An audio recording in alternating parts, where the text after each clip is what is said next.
Hey there, drone fans. Today is another incredibly exciting day here at the shop because the doorbell rang this morning, and when I went out on the porch, guess what I found? The brand new SkyRover S1 drone. Now, I've talked about SkyRover before in the channel. They actually released a product called the X1 a while ago, and I reviewed that drone here as well. And that was a much more sophisticated drone. It had 360-degree crash avoidance and a whole lot of other whiz-bang features. Now, the S1 is a simpler drone, but still includes a lot of the features you'll find in the X1 at a much lower price. So it's really perfect for somebody looking to join the hobby and start flying a drone, or really anybody that wants a drone for travel that's simpler to use. But don't let the small size and the price fool you. This drone is jam-packed with features, and I'll get into all those in a minute.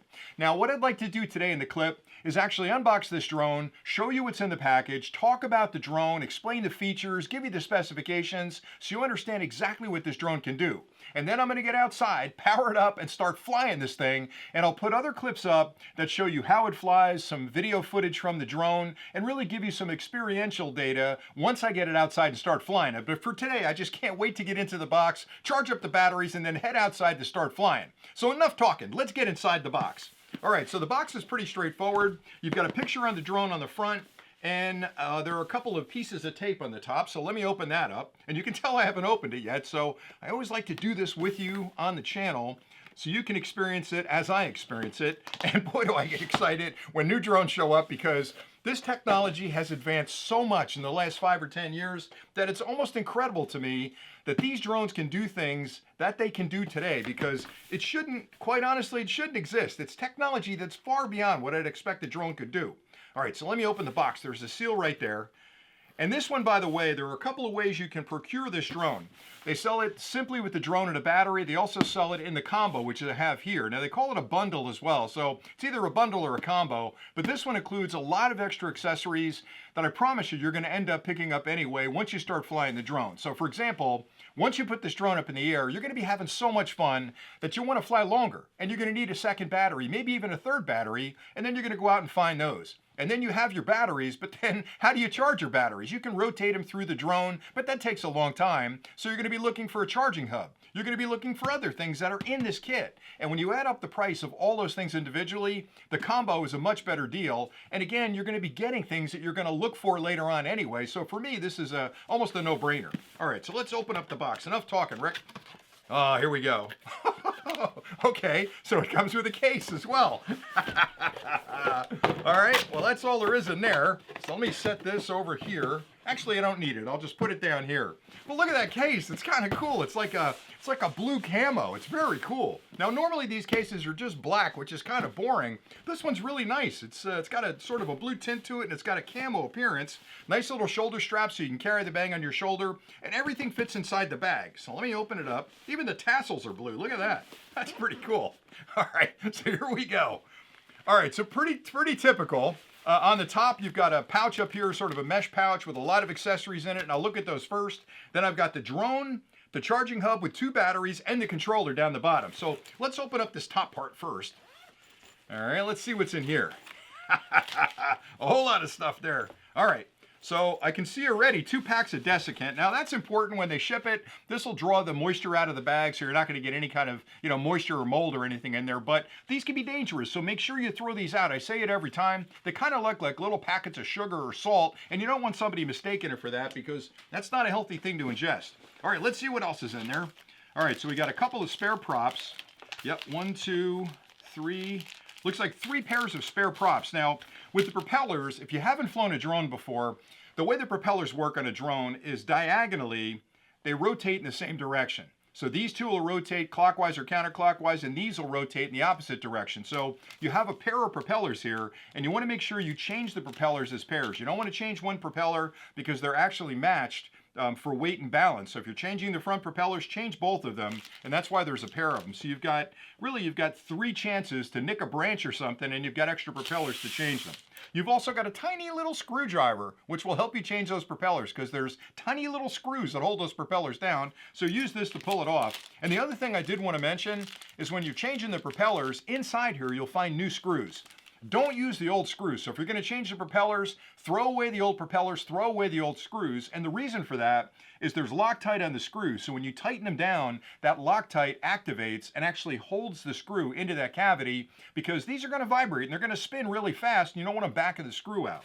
Okay, also in there you'll find a quick start guide which explains how to use the drone, and you'll find another cable. This is an Apple cable, an old-fashioned lightning cable with a USB-C on the end. This will plug into the controller. This will plug into your phone if you're using an Apple device. And then you'll find one more cable, which is a USB-C to USB-C. You can use that to actually charge the drone. Now, you can charge the batteries in the drone, or you can charge them in the hub like I've got inside here. So let me pull some more stuff out. There's the drone, there's the drone, there's the charging hub, and here's the controller. And that's pretty much it. But look at that, they've got nice pockets down the bottom that hold everything. And I really like the fact that they've got a bag in there, because if you don't have a carry bag, look at all the stuff I've got on the table, right? If I got to put all this in my backpack, I promise you when I go out, something's going to be missing. I'm going to lose the cable. I'm going to miss a set of propellers. So having a bag protects everything, which is really important. And second, it organizes everything. So this way, if I put everything back in the bag, which fits in there nicely, I could even fit a ham sandwich in there. There's enough space. I can put it back in the bag, take it with me out in the field. Everything is protected, and I've got everything I need to fly. So I don't have to worry about, oh my gosh, I drove an hour to a location to get some footage of a lake or a forest, and I'm missing something and I need to put the drone up. So I really like that they've included the case.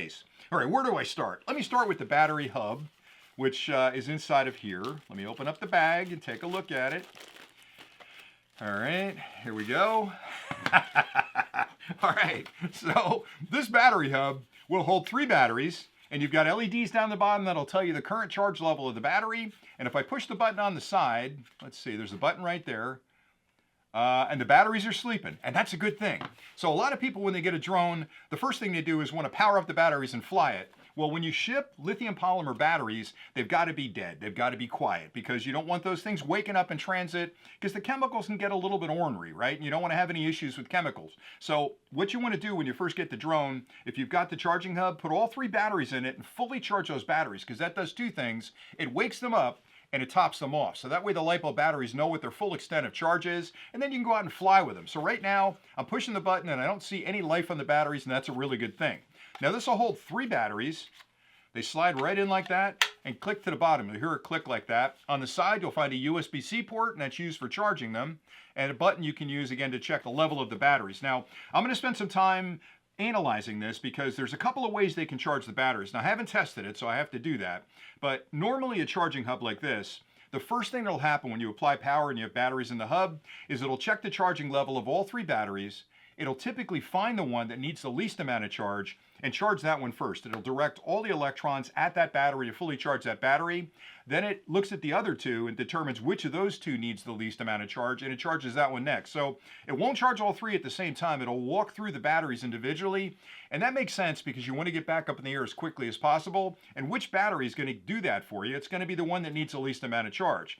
Now lately, a lot of the microcode in these charging, because they're intelligent, has been modified. If you're using a powerful enough charger, typically 65 watts or higher, and a QC or PD charger that can actually smart charge, this may be able to charge all 3 batteries at the same time. Now again, I look foolish here because I should have that answer, but I haven't opened the drone before, so give me a minute to test it, and I'll let you know in a follow-up clip. But if I can charge all 3 batteries at the same time, that's going to be amazing. All right, so there's the charging hub. One thing I do have to mention, you're going to see similarities in design of this drone with other popular drones on the market. Now, I'm not going to make any comments on that today. I probably will make comments on that in the future to do a side-by-side comparison with a few other drones that may look close to this, because right now I can tell you that charging hub looks pretty familiar. All right, let's get into the charge. Now, let's actually look at the controller next. Here we go. Everything's white too. It's nice and clean. I like that. It's also non-threatening, which is important, because people are a little sketchy still about drone flyers. They worry about the drones. What's that drone doing? What's the guy doing with the drone? So having a white one like this just looks way less threatening than a black drone or a green drone. All right, so the controller, again, looks familiar. On the top, you've got a little extension here that's spring-loaded, and that's where your phone would go, so you can actually pop your phone in there. You can get attachments that allow you to put a tablet on there. Now, I will warn you on tablets, your first inclination with a tablet might be to say, you know what, Just like me, I'm getting a little older. My eyes are not as great as they were when I was 25. Maybe I need a really big tablet. Well, that can be a problem because even though you can find brackets that'll mount a gigantic 11 or 12-inch tablet on it, you'll find that when you do that, the controller tends to be very top heavy. So you're going to have fatigue in your arms. And after a while, you're going to realize, you know what, those big tablets are great for my vision. They're not great for my balance. And you're going to move to a smaller tablet. The Goldilocks zone for me with tablets, and I've tested a lot of different tablets, is something around what I'll call an iPad mini size, right? If you've got an iPad mini, it's a great compromise between a really big screen and a really good balance on the controller. And there are brackets out there that'll match up perfectly with that size tablet. So that would be my suggestion. Although phones are getting gigantic nowadays, so your phone might do you just fine. Now inside here, you'll find a cable, and you can unplug the cable and then plug it into your phone. So let me pull that cable off. Yeah, this one's a USB-C to USB-C, so if you have a newer Android phone or a new iPhone, you'll plug that directly into your phone, load up the application, and then open the application, turn on the controller, and you'll be able to control your drone through that application.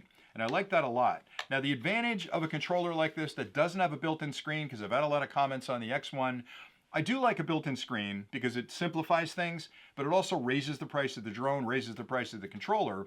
What I like about something like this controller, where I can put my own phone or my own tablet on it, is I can put a bigger screen on there. So I can put, like I'd mentioned, an iPad mini on this, which gives me a bigger screen than most smart controllers, and I can use that tablet for other things, whereas the controller with the screen in it is only really to fly the drone. So the choice is yours, but right now they don't offer a smart controller for the S1, so this is your option, but I still like it. I think it's really well balanced in your hands. The joysticks fall right under your thumbs. All the buttons you need are on the top of the controller. And down the bottom, here are your joysticks. So those screw into the top.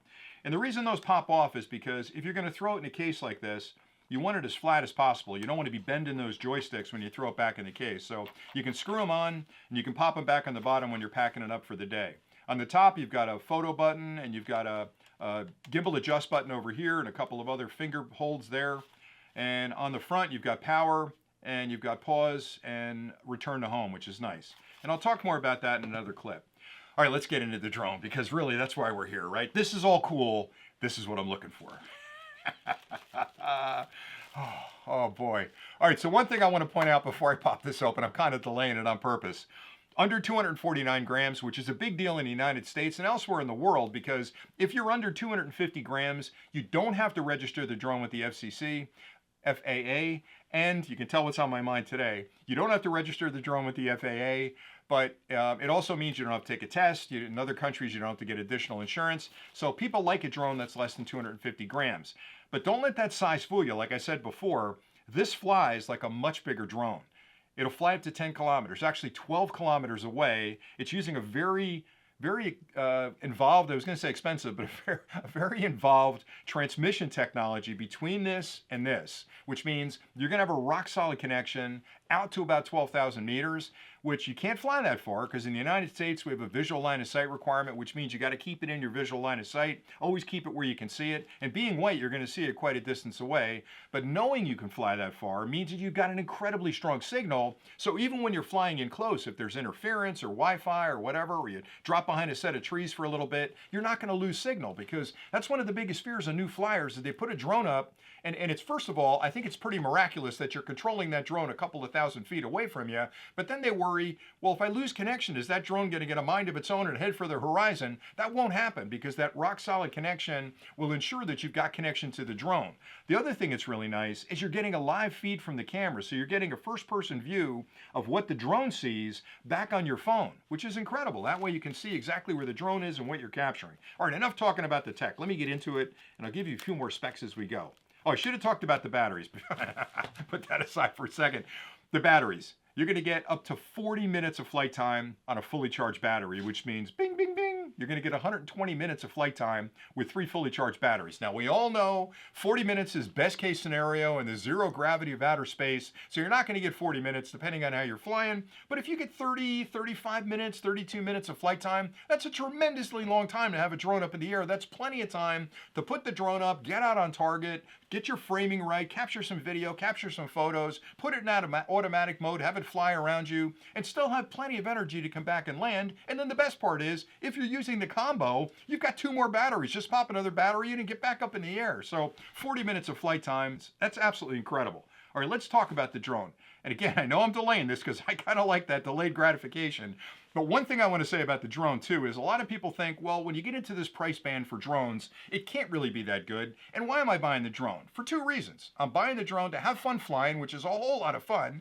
I'm also buying the drone because it's a camera drone to capture video footage and pictures of my family or beautiful landscapes, so it better do a good job there. Well, this drone has a 1/2-inch sensor on the front, which can capture 4K video at up to 60 frames per second. I couldn't believe that. When I saw the price band this drone was in, I'm thinking, there's no way it's going to be maybe 1080p or 2K if we're lucky. 4K at 60 frames a second. You couldn't ask for any more. That's as good as a DSLR camera.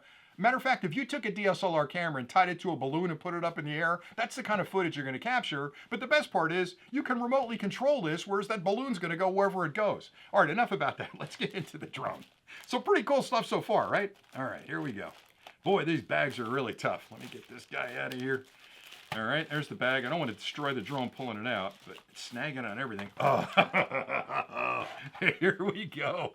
Here we go. Look how small that is. That is tiny. Look at the size of that drone. I'm telling you, if I put a can of soda next to it, it's about the same size as a can of soda. And if you had a big enough jacket on, you could slide this into your pocket. So think for a second, if you're going on vacation and you want to take the drone along with you, and trust me, if you start flying this drone, you're going to want it with you everywhere. This is all you need right there. These two things in your suitcase, they take up less space than a pair of sneakers. So there's your travel drone right there. All right, so let's see what this guy's got going on. Oh boy, oh boy. Boy, oh boy. All right, so to open the drone, you've got two arms on the top and two arms on the bottom. Pull the arms down first on the bottom. They rotate down like this. And the top ones rotate out like this. Now, one thing I will tell you, these are spring-loaded.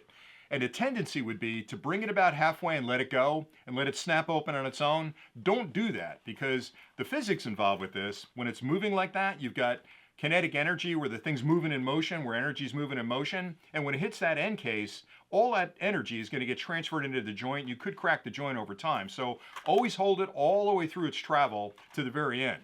But there you go. There's the drone. My gosh, is that clean. Boy, is that clean looking. Look at that. Now, you'll see some vents on the top for cooling.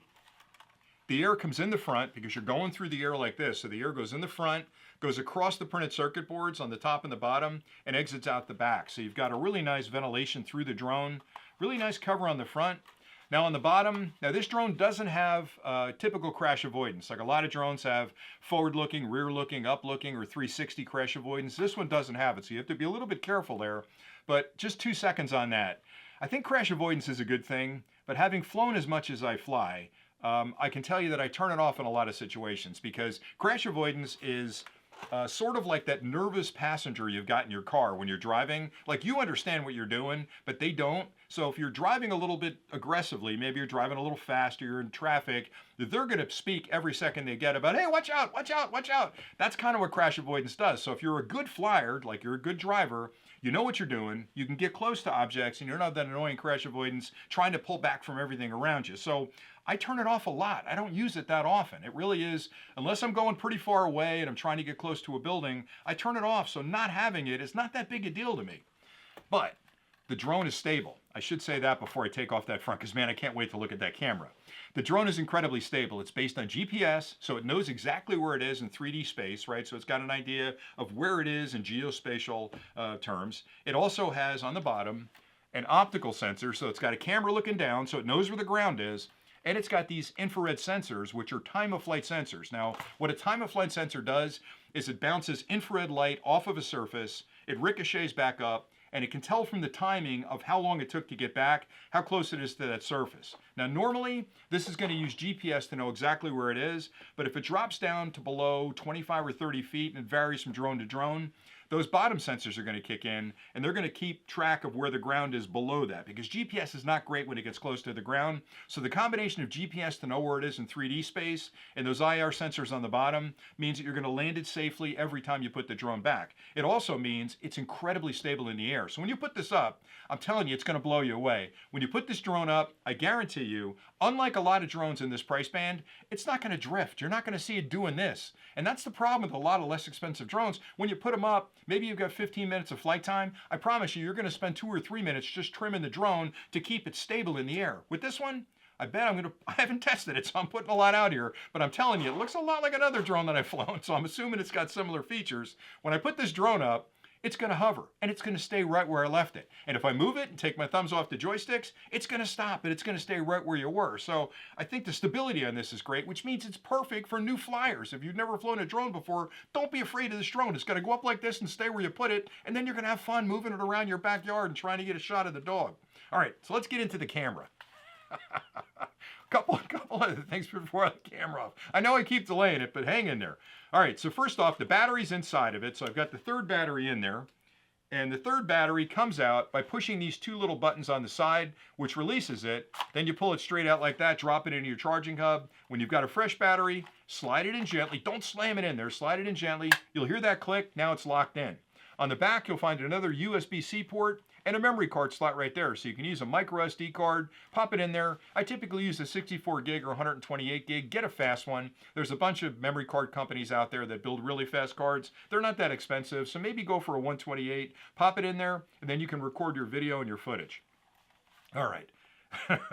Here comes the camera. So there's a protector on the front, which locks the gimbal in place and protects the camera lensing. You pull up from the bottom like that, just unclip it, and lift it off, and then you're good to go. Oh man, oh man. So there's the sensor. Now, one thing that's super important on a drone, especially in this price band, is the gimbal. Man, that's a beautiful camera. All right, so the gimbal's really important because when a drone's up in the air, the wind's going to buffet it, right? So it's going to be stable. And matter of fact, this one can handle a level 5 wind, which is pretty impressive. But when it's up in the air, it's going to get buffeted around a little bit. So then how do you keep the video from being shaky or pictures to be out of focus? You have a gimbal. And what the gimbal does is it anticipates the movement of the drone and it counteracts that by moving the camera in the exact same way. Now, what differentiates good gimbal control over really bad gimbal control, which you'll find on a lot of less expensive drones, is that the algorithm is quick. Number one, it can react very quickly. And number two, it can almost anticipate the way the drone's moving and correct in advance of that movement. So that gimbal is going to keep you, no matter what's going on with the drone, the gimbal's going to keep that video footage rock solid, and it's going to keep the pictures crisp, sharp, and focused. Pretty cool stuff. In addition to that, I'd mentioned before, 4K at 60 frames per second. It has a 4x digital zoom.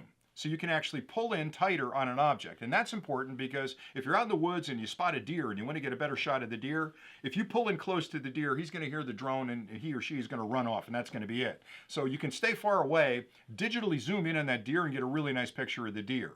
In addition to that, the drone has a lot of AI built in, which I think is incredible. So it's got an automatic return to home feature that if you're not paying attention and because you're so excited about flying and the batteries get down to a point where the drone actually can't make it home, before that happens, the drone's going to realize, hey, you're not paying attention to my battery level. It's going to trigger a return to home. It's going to lift to a height that you've set in the application, turn to face your home point, come back and land exactly where it took off. You can also trigger that with a button here. So if you get out there and you're a little bit afraid because you're near a tree or you're not quite sure where the drone is, hit the return to home. It'll do the exact same thing, come back and land. So it's got smart return to home where it kind of knows how it got out to where it is, and it can follow that same path back, which makes sense because if it got out there, it knows it didn't hit anything, so it's not going to hit anything on the way back. So it's got smart return to home built in as well.